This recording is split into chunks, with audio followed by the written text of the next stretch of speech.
This is at the lower line elevation, but you go up to about 30,000 feet. We've got another area of high pressure, so that's giving us the offshore winds, and while they're not real gusty, it's enough to dry us out, keep us warm on Sunday.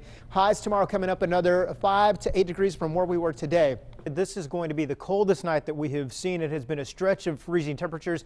And then over to Borrego Springs, look at this. You've got some of those dark clouds, and see how they're bubbling up underneath there? Anytime you see them bubbling up, that's a good indication that there's some hail starting to form inside of there. Those flurries fell all the way down at sea level, and when we talk about snow, we often reference the snowfall levels. Snowfall levels expected to drop down to about 15 to 2,000 feet, and we wanted to reference some locations. San Diego's at 13 feet above sea level. Poway, the mountains and the hills just east of Poway is where we're likely to see some snowfall. What I want to show you here is look at this map. It shows the smoke from the fire we told you about earlier over near Pine Valley. So the wind here coming out of the north-northeast, and that'll be the case tomorrow. East-northeast winds 20 to 30 miles per hour, low relative humidity about 10 to 15%, and the gusts at times will be closer to 50 miles per hour. So the fire's right about here, right along the 8, and most of that smoke will head on down south into Mexico tomorrow. But it looks like that's all in response to an area of high pressure that's given us the heat as well. That ridge of high pressure parked just over us right now. Clockwise rotation coming our direction. We also have a storm over New Mexico, counterclockwise rotation there. Since we're sandwiched right between the two, you can see how it's funneling through in this general direction. All of the wind coming through here, and that's why we're getting some of those strong offshore winds tomorrow. So still hot and dry. Temperatures will come up about 3 to 4 degrees from where we were today, and today we were in the mid 80s rather. And tomorrow, remember, we move our clocks forward 1 hour, so we have an additional hour of heating. This is for Thursday night, so we'll get a few scattered showers Thursday night, maybe a couple left over into Friday morning. Most of Friday will be dry during the day, but then the second one comes on in, and the position of the second storm is going to be farther down to the south, so we'll get some rain and, yes, some snow across our hills. And it looks like this is going to be a Friday night event. So if you don't have the rain for the morning commute on Friday, the evening commute is going to be very tricky around here. And we'll get 1 to 2 inches of rain from that storm. So this is the main storm. It's just now moving right along the coast there. The front has already passed through. That's what gave us the showers early this morning. What we're getting now is some wraparound moisture coming around this area of low pressure. All those little scattered showers, those little clouds off in the distance are the unstable air coming on through, wrapping around that area of low pressure. So some of them do have some hail, so we could have some thunderstorms tonight. And also rain, anywhere from trace amounts to 1/4 of an inch. Snow down to 3,500 feet, 1 to 3 inches of snow by tomorrow morning above, say, 4,500 feet. On a water vapor loop, what I want to show you here is we've got a couple of storms. You've got one in the Gulf of Alaska, one along the U.S.-Canadian border, and a ridge of high pressure setting up right over us. So this storm we watch closely. I want to kind of highlight everything for you. Here's the area of high pressure. Moving forward with your futurecast, that storm will travel down along the Rockies. This area of high pressure starts to build. We get the winds coming in out of the north tomorrow, not as strong as they were today, but we start to warm up a little bit more tomorrow. So instead of the northeast winds tomorrow, we get the north winds. Then on Tuesday, those storms continue to slide down to the south, break this ridge of high pressure down just a little bit, and we get a good solid sea breeze out of the northwest. So temperatures come down just a bit on Tuesday, and then this ridge of high pressure starts to rebound, and we really see a warm up as we go through the end of the week and into the weekend. This is the storm that I'm watching as we go through the next several days. Lots of showers and a couple of thunderstorms embedded within it. Counterclockwise rotation around that, and it looks like it's coming right to us from the southwest beginning tomorrow. So cloudy and windy at times through tomorrow. Showers, a chance for them late tomorrow evening, but most of it will come in on Monday. I'll stop the radar and the satellite loop at 4:17 a.m.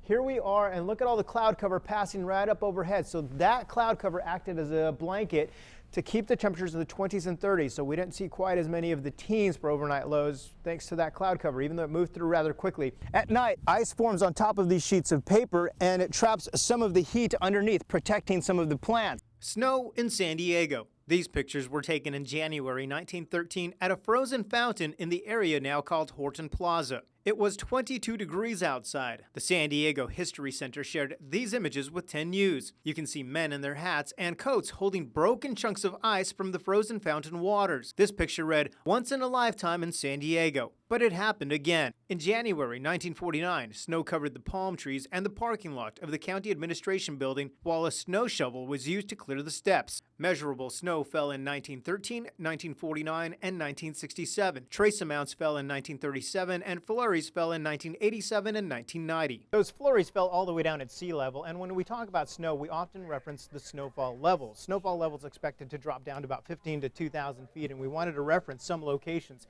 San Diego's at 13 feet above sea level.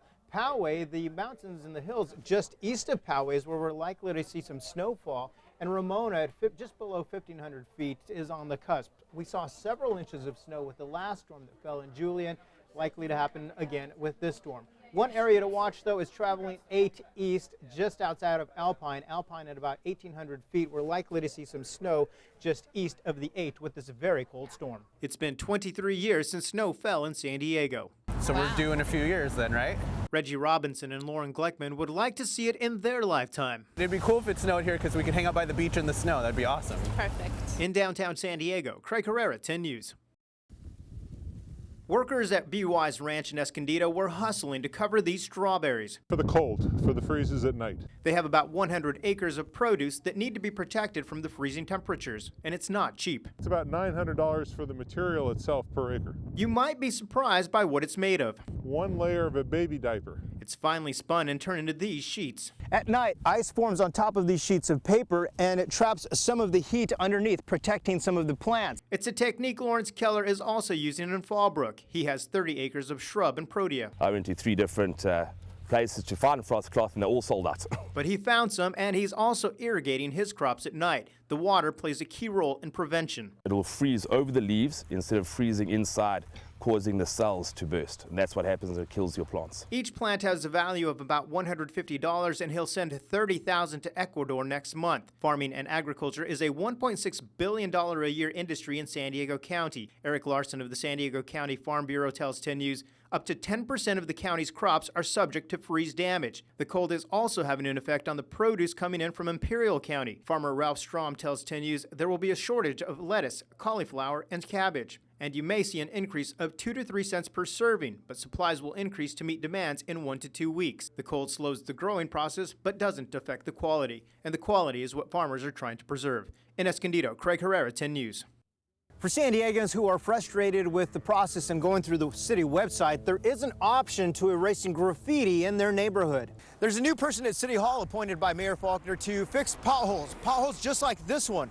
This one's at least 2.5 feet long on this street in Webster. We found dozens of them right along this roadway. There's peaches, there's lettuce, there's flowers. Stephanie Coughlin has been farming in Carmel Valley the last 25 years. I think that it's the obligation of every citizen to respect and try to conserve the resources that we have.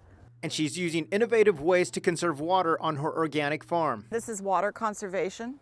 It's watered from the top. It drips down into the 5 levels. But irrigating the 2 acres is adding up. A few years ago, her monthly water bill was about $200. Now it's about $2,000. So when she heard of an unfamiliar product called Solid Rain, she decided to try it out. Stephanie is using the product in potted plants and areas not used for food production. She says they're using less water, and so far the results are promising. This is Solid Rain. It's made of potassium and looks like sea salt, but it's said to absorb water up to 500 times its size. And it may save 50 to 80% of water usage depending on the climate and soil conditions. Here's how it works. You simply add the granules to soil and mix it all together. The polymers act like micro reservoirs of moisture right at the root level, and the water is released back into the soil when it's needed. Since there is no excess water loss, the nutrients that are already found in your soil stay in your soil. It has a shelf life of 8 to 10 years in the ground, and after that it turns back into potassium. Stephanie has not used it on her product yet because it has not been certified organic, but she's hoping that won't take too long. In Carmel Valley, Craig Herrera, 10 News.